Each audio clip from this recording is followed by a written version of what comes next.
Hello, I'm Jeffrey Turpin, And I'm Chaston Lacey. and we're here today to talk about our natural resource recreation project with a nature study area, trail maintenance. Before beginning this project, we began by meeting with our stakeholders so they can answer our desired questions and we could officially determine a plan of action. And through this, we determined the objectives of clearing out two trail sections within the NSA that have been overgrown and needed to be accessible to foot traffic. And through this, we also established the goals of removing invasive species in and around both trail sections, which mostly included Chinese privet. And towards the end of our project, we also formed another objective of clearing out an area of camphor, which is another invasive species, along the two-track road. For our timeline for this project, we first had to meet with our stakeholder, Dr. Vanessa Lane, to establish objectives for our project. We then went and ground checked each trail, walking them and marking desirable tree species with red flagging tape. We then cleared both trails, and while we did this, we removed Chinese privet along the way. We then went back and cleaned excess debris from the trails with a rake and then removed some extra camphor trees.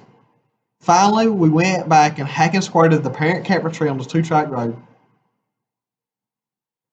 Here we have a Google Earth image of the NSA with both trails marked that we worked on and also our camphor removal site at the bottom left. The first trail can be accessed by walking along the pond dam, getting to the back of the pond, taking a right turn, going across the little bridge, and then when you look to your left, just after it, you'll see where the trail begins. The trail then runs from there down along the black locust on the left side of the yellow line to the two-track road. Our second trail location can be found by going to the right side of the little shed at the NSA, going across the first little bridge, and then 20 to 30 yards after that, you will see another bridge that is built veering to the right. We sometimes call this the Georgia Feverbark Trail because of the Georgia Feverbark that is planted here on the left side of the boardwalk there. This trail then runs along through the small pine stand and runs up to the two-track road that borders the ABAC farm as pictured. After officially establishing the locations of both trails, our stakeholder informed us of desirable tree species that are located in and around both trail sections that we did not need to cut. So to confirm that this would not occur, we first went to both trail sections a day prior to beginning clearing out the trails to mark these tree species, which included swamp chestnut oak, southern red oak, and also Georgia feverbark that was located in the second trail section. And when we went and ground checked the area and determined the location of the trails and the state they were in, it also further confirmed the tools we would need to accomplish the objectives, which included a brush cutter, which was mainly used to clear out both trail sections and to remove the camphor later on in the project, a rake to remove all debris from the trails after they were cut with a brush cutter, two different forms of herbicide, one to treat the privet and another to treat the camphor, a 32-ounce spray ball to apply the herbicide, a bandsaw to cut down the privet in each trail section, and any desirable PPE needed throughout the project, which included nitrile gloves when applying the herbicide, and also hearing protection and safety glasses when utilizing the brush cutter. Here's our first trail location, and as you can see on the left image, we were met with a wall of goldenrod, dog fennel, rubus, privet, and several other undesirable species that we worked on removing. On right, Jeffrey's picture running the brush cutter, which was our main tool of choice for both trails and the camphor. Him and I would switch out running the brush cutter to cut back on fatigue and heat exhaustion due to the hot weather we were facing. As you can see from this image, this was located around halfway through the first trail section. And to get to this point, it took us a minimal amount of time, lasting around 1 hour. And that was mostly due to the vegetation at the first part of the trail being fairly scarce and thin, especially in this wet ephemeral area where most of the Chinese privet was located, and was removed. But as you can see, as the trail goes into the meadow along the stand of black locust on the left, the vegetation got much more denser, with it consisting of dog fennel, goldenrod, and blackberry. And to remove this 5-foot tall vegetation, it took us much longer than the first section of the trail. Here's near the end of the first trail location. On this section of trail, we began to face thick blackberry thickets that we soon noticed that was cutting back on our time. When we reached this section, we were drastically slowed down because it was bogging down the brush cutter so bad we had to just work at a much slower pace. Even though it cut back our pace, we still were able to fight through it and make it to the other side to the 2-track road as pictured behind me as I'm working. This stood no chance for J&C land clearing. We really got the job done. As you can see from the before and after image of the first trail, there's a substantial difference between the trail sections. In the first image on the left, you can see that the vegetation that extends well over 5 feet tall obstructed pretty much any and all foot traffic and presented a lot of safety hazards. But as you can see on the right, with all the vegetation removed, it is freely accessible to any and all foot traffic and free of safety hazards. And also, this was following us going over the trail additional second time with a brush cutter, and also rake and rake any debris after they were cut. And this trail in total took us around 3 hours to accomplish. And after we were accomplished with this trail, we then moved to the second trail location at the other side of the NSA. Here's our second trail location. On this trail, we decided to work from the 2-path road and work back towards the front of the NSA and the Georgia fever bark. Pictured on the left is the makeup of the trail, which was mainly goldenrod, common ragweed, and dog fennel with a grassy, herbaceous understory. As you can see, we used a brush cutter here again, which took not as much time as the whole first trail section. We moved pretty quickly through this part of the second trail due to the grass and the brush cutter working very effectively here. This area was located around halfway through the second trail section. And as we were removing the vegetation that was very thick, we noticed that there were some laydowns in the middle of the trail. And later we learned that this was from a previous hackasport removal of red maple, and the debris were left inside on the middle of the trail. And although these debris were medium to large, usually ranging around 12 to 50 inches DBH, we still managed while working together to move these debris out of the trail, some of them even out of sight, so would not obstruct any foot traffic in the area, and also to improve the aesthetics of the area.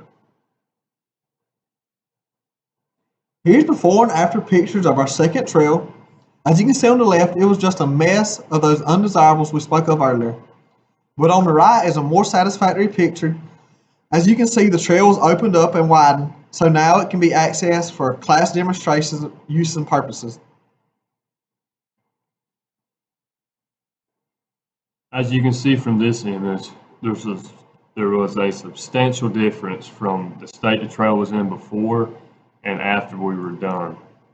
As you can see on the left, the vegetation was extremely dense and would slow any and all traffic through the area, especially with the dense structure of the goldenrod, dog fennel, muscadine, and blackberry in the area.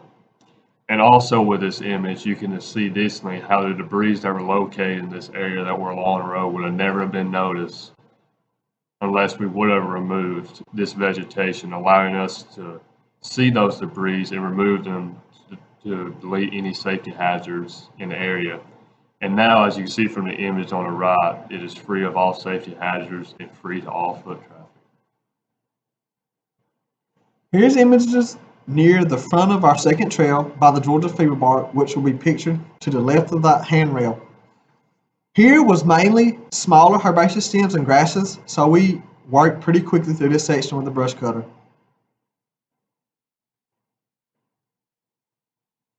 As for the herbicide application that occurred in both trail sections, there was very few stems of Chinese privet located in close proximity to both trails. But even with this, we still managed to remove as much as we could and still removed any that we saw. But to remove this, we first began by cutting the privet down to ground level so that the stump was flush with the ground. After it was cut flush with the ground, we then used our spray bottle to apply a 30% Glystar solution to the stump to prevent it from growing back. And we use Glystar because it has the active ingredient glyphosate, which is a relatively weak herbicide, but still strong enough to diminish the privet growing in the area, while also allowing native vegetation to recolonize fairly quickly. As for the excess brush we used in that we cut, it was placed in a pile and transported out of the trail. Here's our camphor tree removal site. We were not tasked this until we had ran close to our hours or out of them. The reason we were tasked this though is because we had a random meeting from our stakeholder, Dr. Lane, while she was on a trip down the 2-track to let her favorite dog, Boo, run around and lose some of her energy as she told us. She said Boo was being too hyper and she didn't have time to play with her, so she needed to take her on a walk to wear her down. As Boo was running around chasing squirrels and rabbits and playing with herself, Dr. Lane instructed us on how we should treat this and what we should do next. We used the brush cutter to cut these tree seedlings down to the ground and then apply the herbicide to them.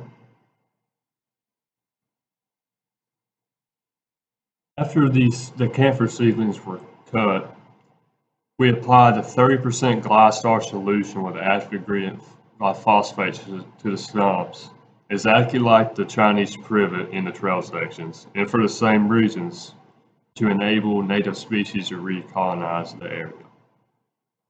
As for the parent tree, it was hack and squirted and sprayed with a 60% Garlon solution with the active ingredient triclopyr. And this is due to this herbicide being stronger to ensure that the parent tree would no longer be present and allow for it to produce any more camphor seedlings in the area. And as for the excess brush that was cut from the seedlings, we placed it in the 2-track road and used a truck to transport it to the forestry conclave practice arena to place it in a pile to be burned in the future. As for the issues that occurred during this project, one of the first issues we encountered was locating the desirable tree species before beginning our project. And due to this, it took us a while to locate these trees, and as we began on the first day of our work, we intensely noticed that we missed one of these trees due to us cutting it down. And after this, we were sure to stop and go again through both trail sections to make sure we didn't miss any of these seedlings. As for the portions of the project that took us the longest, it was removing the blackberry at the end of the first trail. And it really slowed us down, but even with that, we still took our time and used the brush cutter to work through the dense growth and fibrous growth of the blackberry very slowly. And then it went over it again a second time with a brush cutter. And after we went over it, we raked it back as much as we could to make sure it was not obstructing the trail. And also we were presented with some equipment limitations during the process.